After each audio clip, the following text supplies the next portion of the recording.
haverá um dia que estaremos face a face com Deus.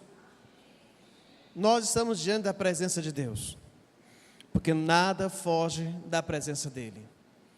Mas é certo que Ele habita nos céus, no seu trono de glória. E a pergunta que eu tenho para você pensar nessa noite é: você está preparado para ser guiado por Deus até chegar diante do trono dEle? Você está preparado para poder subir, caminhar sobre as ondas? Você está preparado? Você está preparado para ser guiado por Deus, aí ter mais fundo para que a sua fé seja provada, e aí seja mais em comunhão com o Pai? Irmãos, Jesus está voltando, e Deus cumprirá todo o seu propósito declarado e profetizado. E é o que nós vamos ver hoje aqui.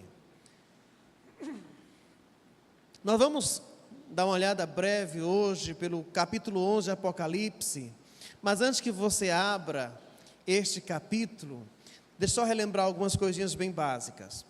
Primeiro, este é o último livro da Bíblia, o último a ser escrito, foi escrito provavelmente 95 a 100 depois de Cristo, na época talvez do quarto ou quinto imperador romano. E muitos têm neste livro medo, mas este livro não foi escrito para nos trazer medo, para nos deixar preocupados. Ele foi escrito para nos trazer alegria e esperança. Agora sim, abra o primeiro capítulo, versículo 3, e você vai ver o propósito da escrita deste livro. Porque Deus permitiu e orientou, e no caso aqui Cristo, o seu servo João, na ilha de Patmos, a escrever esse livro cheio de símbolos, um livro totalmente profético. E a razão foi trazer esperança, conforto para a igreja. O versículo 3 do primeiro capítulo diz: bem-aventurados aqueles que leem e aqueles que ouvem as palavras da profecia e guardam as coisas nela escritas, pois o tempo está próximo. Bem-aventurado, feliz é aquele que lê e ouve esta profecia, pois o tempo está próximo. Deus, através do seu profeta, o seu apóstolo João, escreveu este livro para que a igreja estivesse preparada para o grande e glorioso dia. O dia, meus amados irmãos, em que estaremos juntos diante do trono do Deus Todo-Poderoso. Naquele dia, veremos o nosso Redentor face a face. Naquele dia, estaremos com Jesus para todos, sempre e sempre. Naquele dia, não haverá mais limitação dos nossos corpos. Eu, pela glória de Deus, não terei mais um joelho arrebentado, não terei mais hérnia de disco, ou qualquer outra coisa, irmão Maurício, porque estarei com um corpo glorificado igual ao de Jesus. E esta é a esperança que este livro nos traz. E este livro foi escrito por João, estava preso por pregar o Evangelho, recebeu toda esta revelação do Rei dos Reis, Jesus, e foi dedicado à igreja. E os destinatários originais, ou primeiros, eram as 7 igrejas espalhadas pela Ásia, hoje que fica ali na região da Turquia. E houve mensagem para aquelas igrejas, nós vimos muito bem. E após a mensagem para essas igrejas, então foi aberto a revelação deste livro, onde o Cordeiro abriu os selos. Foi aberto o primeiro selo, chegou-se até o 7º selo, que são justamente as 7 trombetas. E aí, nós começamos a estudar as 7 trombetas. Paramos na 6ª trombeta. Quando o anjo tocou a 6ª trombeta, e se declarou ali, se revelou o seu conteúdo, houve um interlúdio, uma pausa. E a pausa começou no capítulo 10 de Apocalipse. Aí vocês viram o anjo grande, que tinha um livrinho na mão, e aquele livrinho foi dado a João para comer. João comeu aquele livro, e aquele livro teve um gosto doce na boca, mas um estômago amargo. E era a mensagem da parousia ou da volta de Jesus, e aí serve como alerta para a igreja, na expectativa nossa como igreja, saber da volta de Jesus que está próxima, para nós é a alegria, por isso doce, mas pode ser amarga de forma temporal por conta da perseguição que a igreja irá passar. E o capítulo 11, que é o capítulo que nós vamos estudar neste momento, não estudar, mas falar sobre ele, ainda continua esta pausa na revelação, esse interlúdio, e chega ao seu final, porque neste capítulo, capítulo 11 de Apocalipse, então é tocada a 7ª trombeta. Vamos ler então, meus amados irmãos, Apocalipse capítulo 11, são 19 versículos, será bem rápido nós participarmos dessa leitura. Foi-me dado um caniço semelhante a uma vara, e também me foi dito, dispõe-te e mede o santuário de Deus, o seu altar e os que nele adoram, mas deixa de parte o átrio exterior do santuário, e não meças, porque foi ele dado aos gentios. Estes por 42 meses calcarão os pés à cidade santa. Darei as minhas 2 testemunhas, que profetizem por 1260 dias, vestidas de panos de saco. São estas 2 oliveiras e os 2 candeeiros que se acham em pé diante do Senhor da terra. Se alguém pretende causar-lhes dano, sai fogo da sua boca e devora os inimigos. Sim, se alguém pretende causar-lhes dano, certamente deve morrer. Elas têm autoridade para fechar o céu, para que não chova durante os dias em que profetizarem. Tem autoridade também sobre as águas, para convertê-las em sangue, bem como para ferir a terra com toda a sorte de flagelos, tantas vezes quantas quiserem. Quando tiverem então concluído o testemunho que devem dar, a besta que surge do abismo pelejará contra elas, e as vencerá e matará. E o seu cadáver ficará estirado na praça da grande cidade, que espiritualmente se chama Sodoma e Egito, onde também o seu Senhor foi crucificado.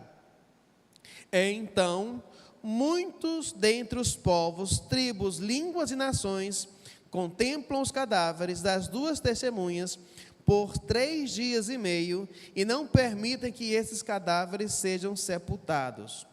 Os que habitam sobre a terra se alegrarão por causa deles, e realizarão festas e enviarão presentes uns aos outros, porquanto esses 2 profetas atormentaram os que moram sobre a terra.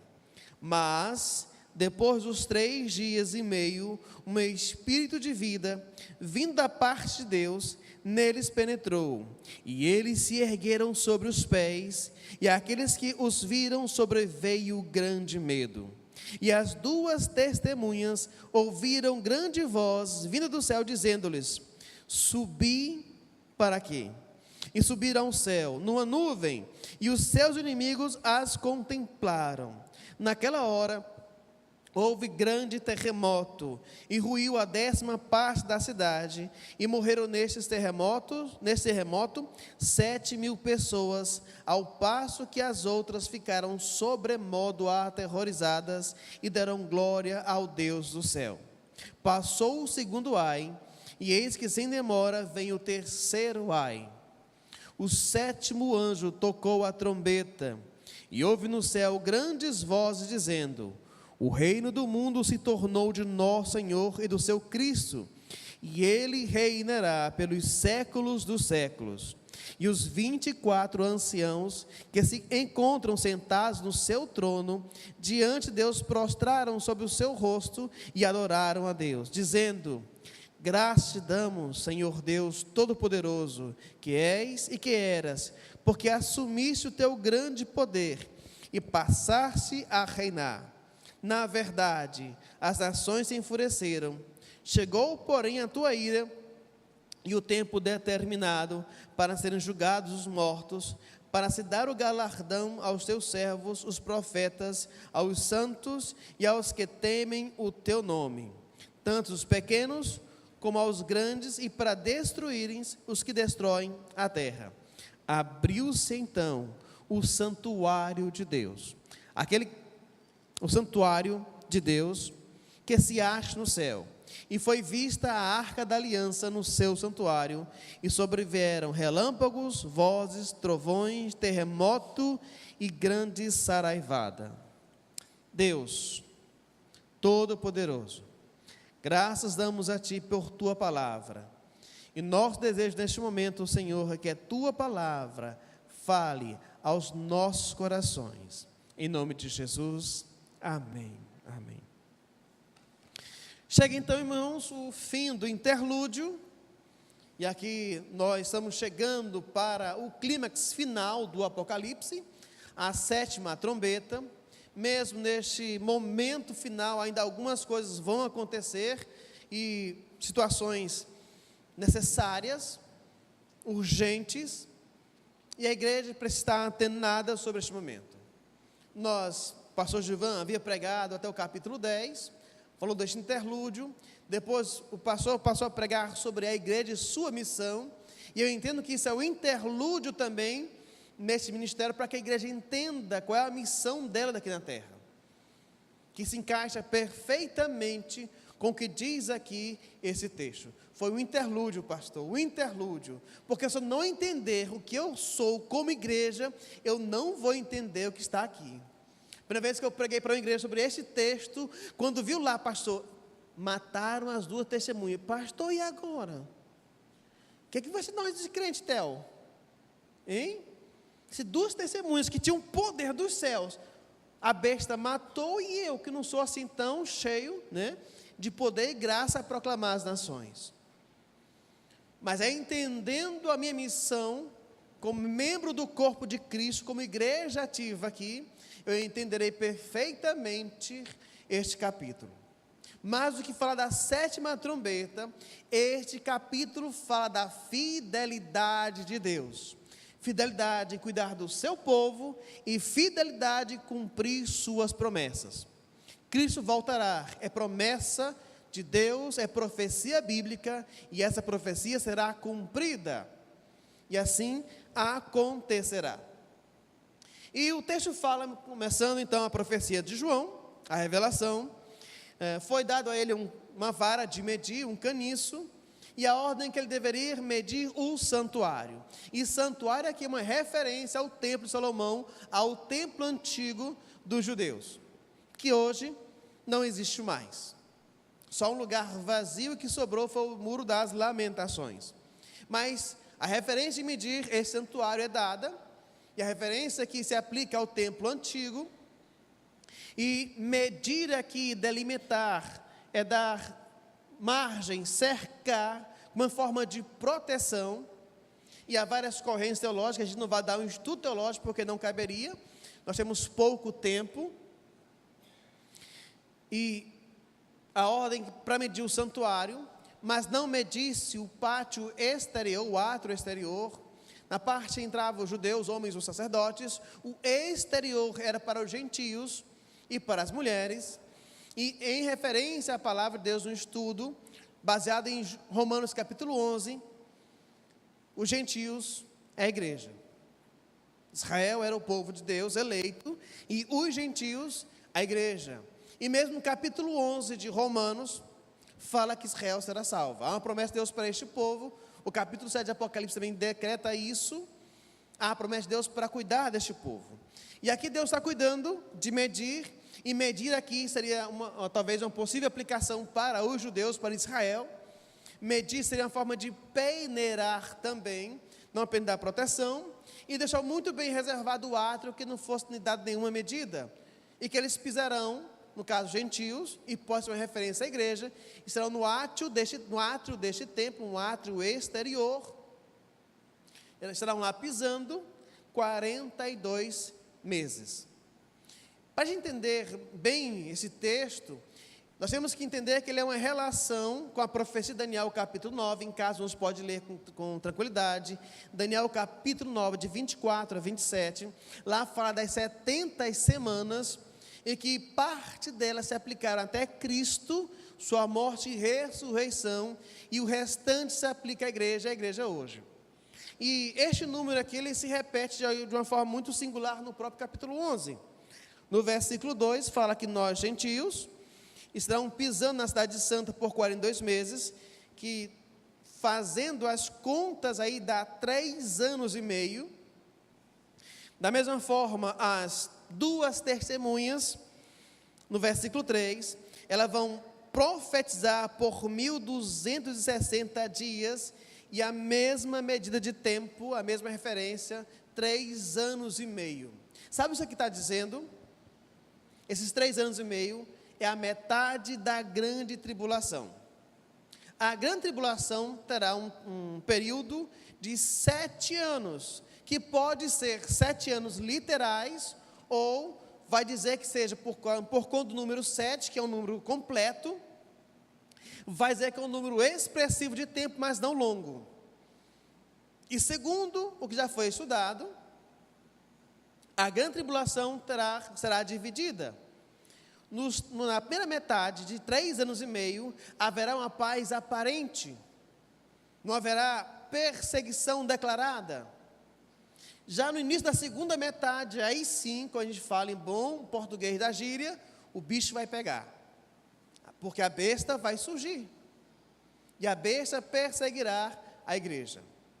E essa medição aqui de pregação talvez já vai indicar o início da segunda metade. Eu explico por que, os irmãos.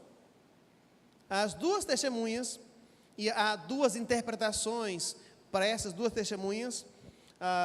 Uma delas vai dizer que vai ser igreja e judeus, vão ainda estar proclamando a mensagem de Deus, voltando ao eterno, mas talvez de fato não seja isso, porque as duas morrem, e a igreja vai para o céu sem Cristo, não acontece. A igreja não vai para os céus, não vai ser arrebatada antes da volta de Jesus, então não é igreja, não é judeu. Acredita-se que essas duas testemunhas serão 2 profetas, no estilo de Elias e Moisés, e essa é a interpretação mais provável, homens que terão a autoridade divina dos céus para pregar para esta geração corrupta, desesperadamente separada de Deus. E a gente pode ver isso porque é uma referência lá no versículo 6, porque uma delas vai ter autoridade para fechar os céus para que não chova, como Elias teve essa autoridade.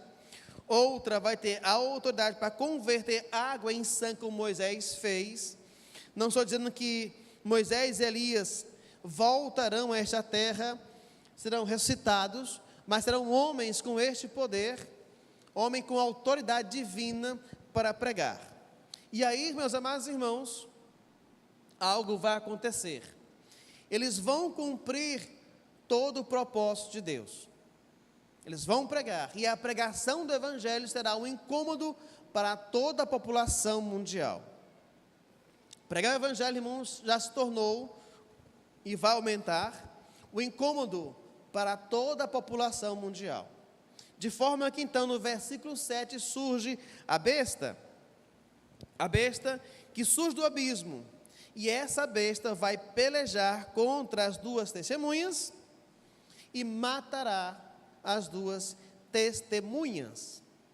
A besta aqui, meus amados irmãos, embora seja uma referência figurativa, um animal, uma fera do campo, na verdade a besta aqui é o anticristo, o líder político do diabo na terra.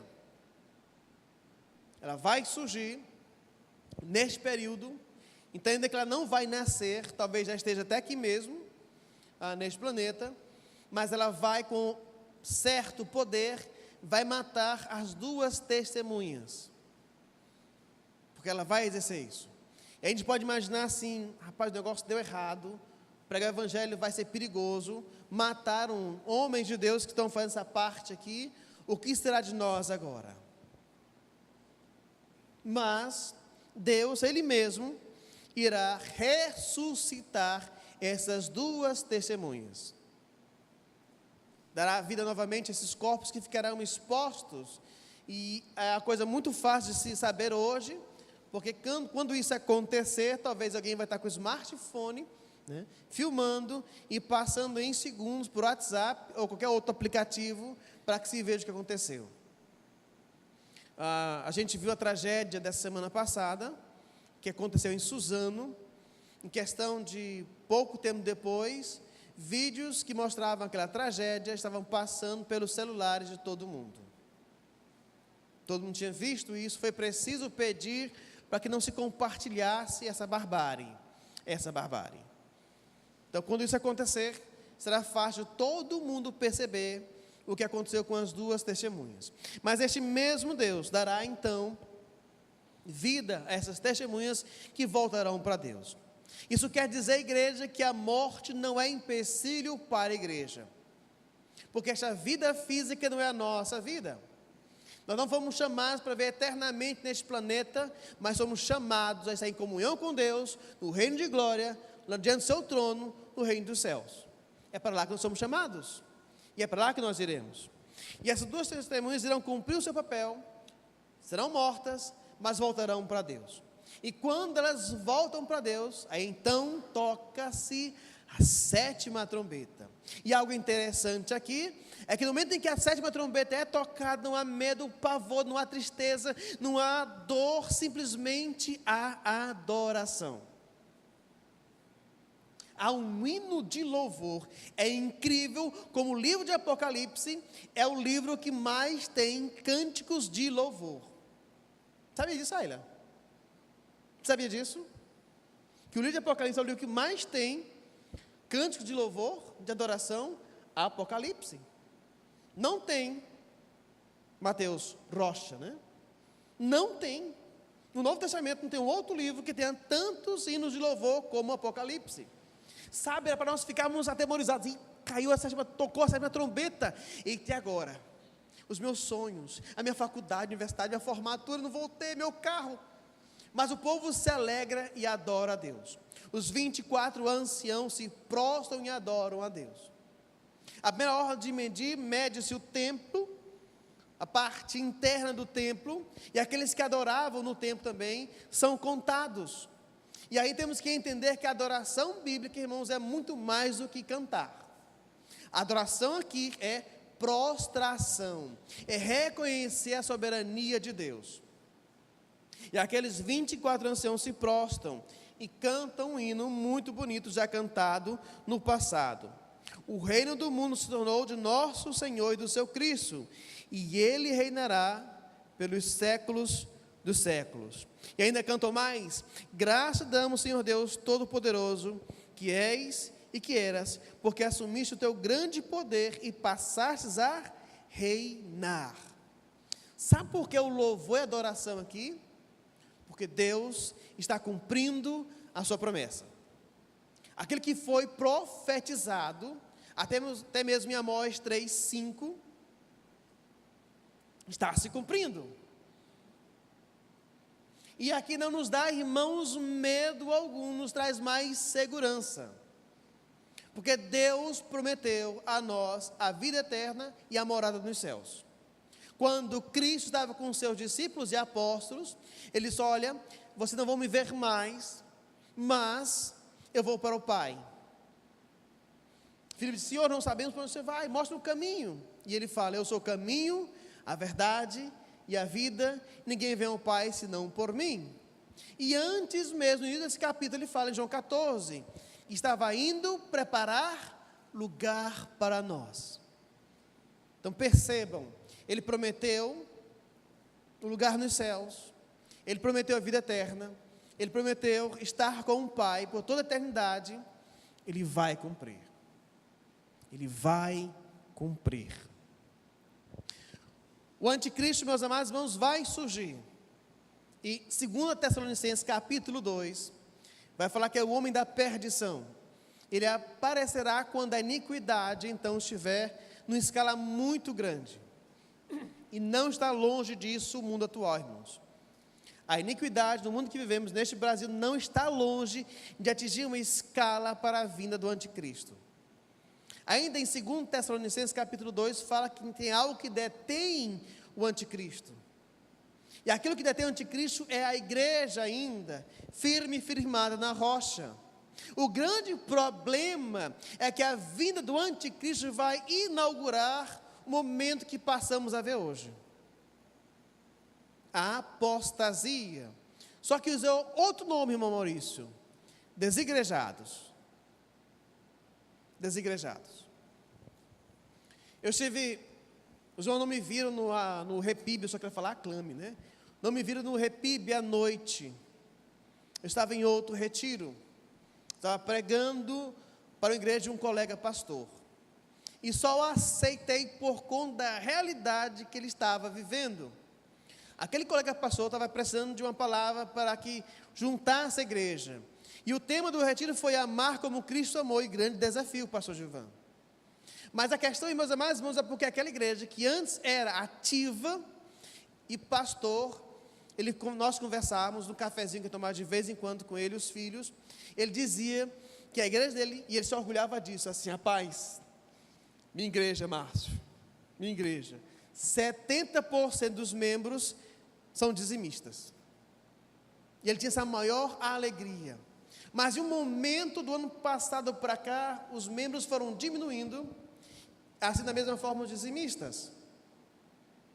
E uma das razões, irmãos, porque se diminuiu a quantidade de pessoas nas igrejas, simplesmente passaram a assistir no YouTube o profeta da apostasia, o senhor Caio Fábio, o pai dos desigrejados. Ele me confessou isso, Débora. Muita gente assistindo Caio Fábio. Para que eu vou para a igreja? Igreja, Almir, é coisa de religioso, eu sou discípulo. Dízimo é da lei, Almir. Por que eu vou fazer essas coisas? Não vou para a igreja. Tem internet, tem YouTube, pastor. Para que eu vou à igreja? Para que eu vou esperar carona dos irmãos? Vou ficar em casa. Porque salvação não depende de templo. Templo não salva Jesus, eu posso ser crente em casa. E assim, muita gente naquela igreja saiu. Apostasia, irmãos. Quando Cristo voltar, quem vai ser arrebatado? Quando Cristo voltar, quem vai ser arrebatado? A igreja. Igreja. Quem não está na igreja, não me refiro à denominação, mas no corpo de Cristo, e estar na igreja é uma reflexão, um reflexo de estar com Cristo. Quem não está, não vai. Não vai. A apostasia, desvio da fé. Desvio da fé. Aquele homem, o anticristo, vai surgir, vai matar as duas testemunhas, mas a morte delas não é o fim. Não é o fim.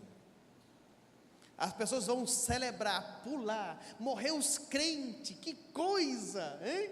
Vamos celebrar crente morto. Mas não é o fim, porque para nós cristãos, a morte não é o fim.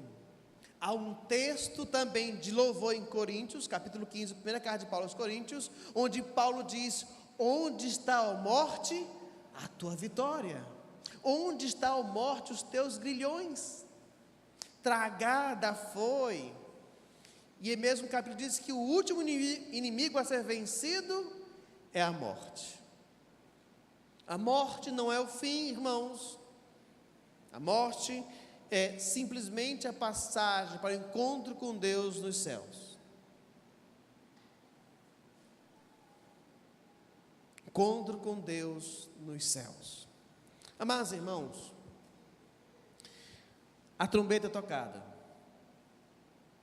Os céus se exultam em glória, porque Deus cumprirá cabalmente tudo o que Ele prometeu. Naquele momento os anciãos se prostram e adoram nos céus, porque sabem que Deus fará a sua justiça. Naquele momento há regozijo e louvor nos céus e adoração, porque sabem que Deus irá agir naquele momento. Fazendo aqui uma ligação com esse texto de Apocalipse e Daniel capítulo 9, o texto diz que o Cristo virá, trará a salvação, subirá aos céus, e então haverá um momento, um líder que se levantará e perseguirá a igreja, e trará tormento. Durante 7 anos, 3 anos e meio, haverá uma paz. Na segunda metade, ele vai perseguir a igreja, haverá perseguição contra a igreja, e neste momento Cristo vem para levar a sua igreja. E aqui nós estamos para o momento final da 7ª trombeta, onde Cristo está pertinho de aparecer. Sabe como nós cristãos devemos entender esse texto? Primeiro devemos entender a Deus, que Ele é quem nos guarda. Antes de falar do anticristo surgindo, da besta matando as 2 testemunhas, Deus dá ordem a João para medir o santuário. E aquilo que é de igreja, de ajuntamento hoje, é uma sombra do que vai ser lá nos céus, onde a igreja reunida estará no templo que é o próprio Deus, perante Ele, adorando este Deus. O que fazemos hoje aqui, irmãos, é uma sombra do que faremos lá nos céus com o Pai. Medir aqui significa delimitar, para guardar e preservar. Quando fala que os gentios calcarão a cidade santa, falarão que nós, que não somos de linhagem judaica, mas somos salvos pelo sangue do Cordeiro, estaremos lá nos céus também. A promessa de Deus para a sua vida, para os céus. O texto está falando que nós estaremos nos céus, e que por mais que sejamos perseguidos por falar do Evangelho, devemos continuar firmes, porque um dia nós voltaremos para os céus. Um dia estaremos com o nosso Deus nos céus. Sejam essas 2 testemunhas pessoas específicas que Deus vai escolher, ou a igreja, elas são tratadas aqui como as 2 oliveiras ou os 2 candeeiros, e há um significado aqui. Oliveira é uma árvore muito importante para Israel e toda aquela região, e o fruto dela, que é a azeitona, traz o azeite, e o azeite é o combustível principal, ou era para aquela época, para justamente os candeeiros, que eram os lampiões, as lamparinas. Pessoas que produzem frutos, que perseveram neste ideal. Pessoas que perseveram, que não amam mais a sua vida do que a Deus.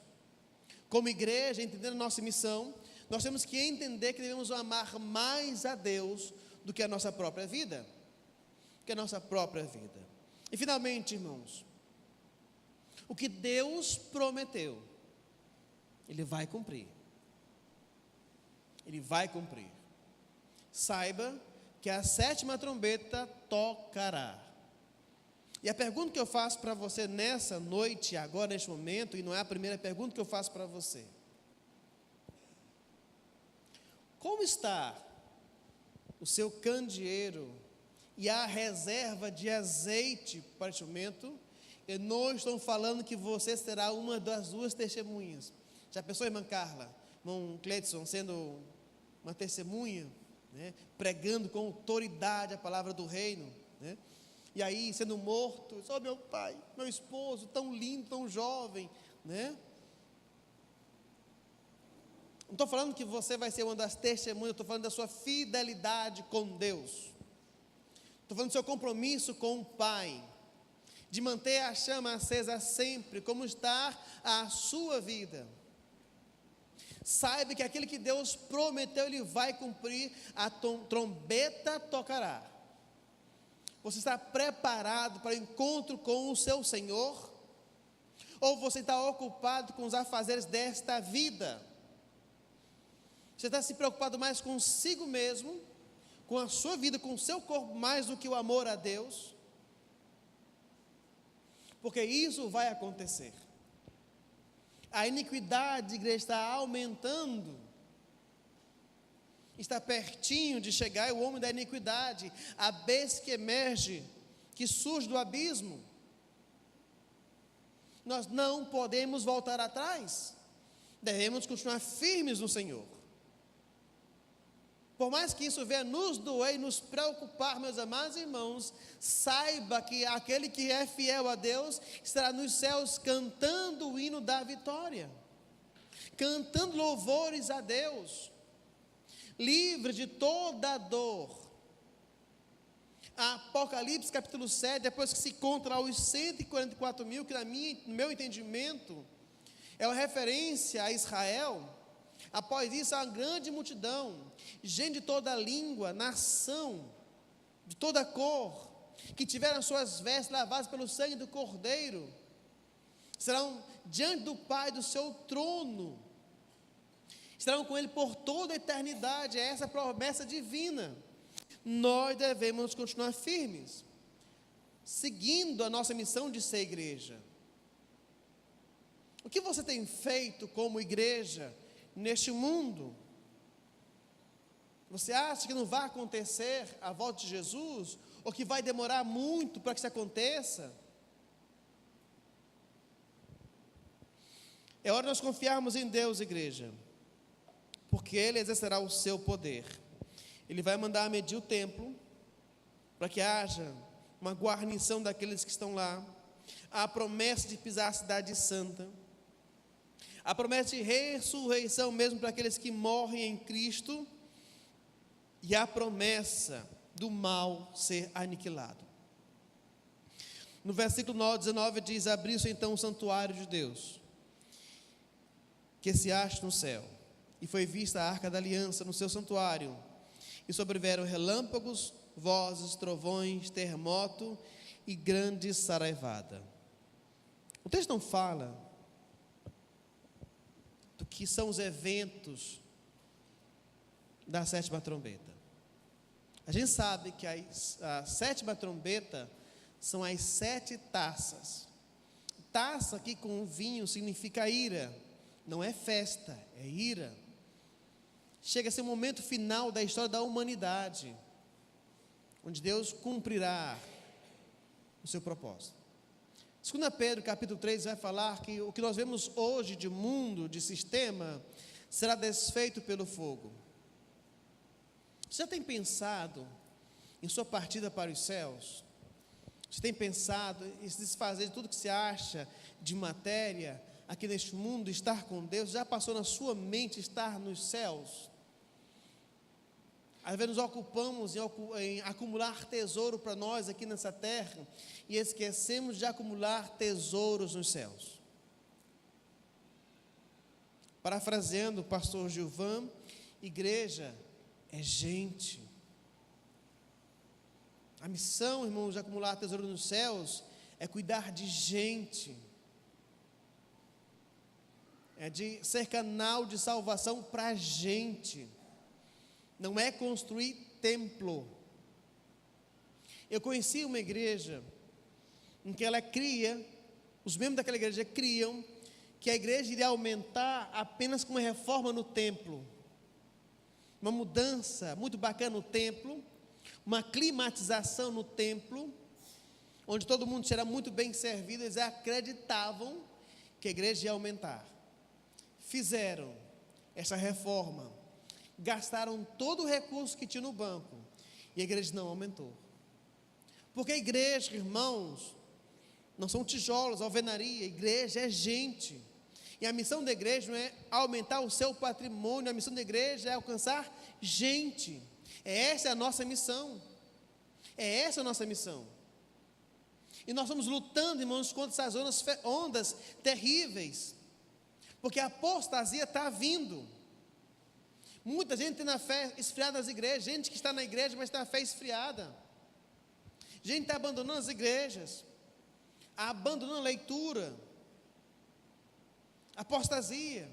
E nós, como igreja, estamos parados, porque às vezes nos preocupamos com patrimônios e não com gente. Igreja é gente. E finalizo então dizendo: Deus é fiel, Ele vai cumprir a sua promessa. Jesus voltará e levará a sua igreja. Aquilo que hoje é promessa, amanhã será realidade. Prepare-se para a volta de Jesus. Seja igreja, igreja viva, atuante. Use os seus dons para edificar vidas para a glória de Deus. Adore ao Senhor, não apenas com cânticos saindo da sua boca, mas com sua própria vida, uma vida em devoção ao Pai. Seja igreja ativa, confiante, porque o tempo está próximo. Eu quero mais uma vez falar a você que nos encontra em nosso meio, que ainda não teve encontro com Jesus. Você até conhece o Jesus da história. Perdão, você até conhece a história de Jesus, mas não conhece Jesus da história pessoalmente. Já ouviu falar de Jesus? Sabe como ele é bom. Sabe que na semana chamada Santa, algo vai ser falado sobre isso, sobre a crucificação dele, mas você nunca participou do sacrifício dele, nem daquilo que o sacrifício dele traz às nossas almas. Você está preparado para quando Jesus voltar? Porque ele vai cumprir a sua promessa. A medição aqui indica seleção. Então, se seu pai é crente, sua mãe é crente, mas você não é crente, ou você não é salvo por Jesus, você não entregou a sua vida por Jesus, você não está dentro dessa medição. Talvez se você acredita que existe uma eleição incondicional, você não está entendendo que a condição é Cristo. Cristo é a condição para ser salvo. Não há salvação sem Jesus. Então, para chegar aos céus é com Jesus. Para estar dentro dessa medição e proteção divina, só Jesus. É com Jesus. Pense, sem Jesus não há salvação. Sem Jesus não há nenhum momento na Bíblia que fala que você vai chegar aos céus sem Ele. Não há como. O que Deus tem falado através de sua palavra tem se cumprido. Tem se cumprido. Então, se você está vendo que não há outro meio de chegar aos céus, de vencer a morte sem Jesus, e que o tempo tem mostrado que as profecias têm se cumprido, por que você não vem para Jesus? É um ato de fé. Você pode dizer assim, mas se eu for para Jesus, eu posso ser ridicularizado deste mundo, a igreja vai ser perseguida. Mas deixa eu falar uma coisa para você. Há promessa neste livro para a igreja. O arrebatamento, a ida para os céus, é para a igreja. Não fala que é para o Armazém Paraíba, não fala para começar o Carvalho, ou Pão de Açúcar, não fala para quem estuda na UFP ou UESP, não fala nada disso. Ou quem tem um diploma, graduação de nível superior, ou quem tem doutorado, não fala nisso. O arrebatamento é para aqueles que são salvos por Cristo Jesus. E aquele que é salvo por Cristo Jesus é aquele que confessou Jesus como seu Senhor e seu Salvador. Pergunto, há alguém aqui nessa noite que queira receber o selo de Deus, que queira ser salvo por Jesus? Basta levantar as suas mãos, ou pode ficar em pé. Vamos estar orando por você. Há alguém que reconhece que sem Jesus não há como ser salvo, não há como estar diante do Pai? Há salvação para você, há solução para a sua vida, e a solução é Jesus. Basta render-se aos pés de Jesus, entregando a sua vida a Jesus. Alguém nessa noite? Eu quero aproveitar o momento e dizer mais ainda, irmão, você tem sentido que sua fé não está firme diante de Deus? Talvez essa palavra de testemunha servindo a Deus serão mortas, lhe tocou e deixou preocupado. É o momento de você dedicar a Deus, se consagrar a Deus, de viver a vida cristã na realidade, de amar ao Pai, amar a Deus mais do que sua própria vida. Este é o momento. Se não há ninguém querendo Jesus como Salvador nessa noite, eu entendo porque todos aqui já são salvos. todos que são salvos, nós precisamos sair dessas portas, ser canal de bênção, canal de salvação para outras pessoas. Que Deus em Cristo nos abençoe e aguardemos firmemente a 7ª trombeta, o anjo tocar, e nós subimos com Deus nos ares.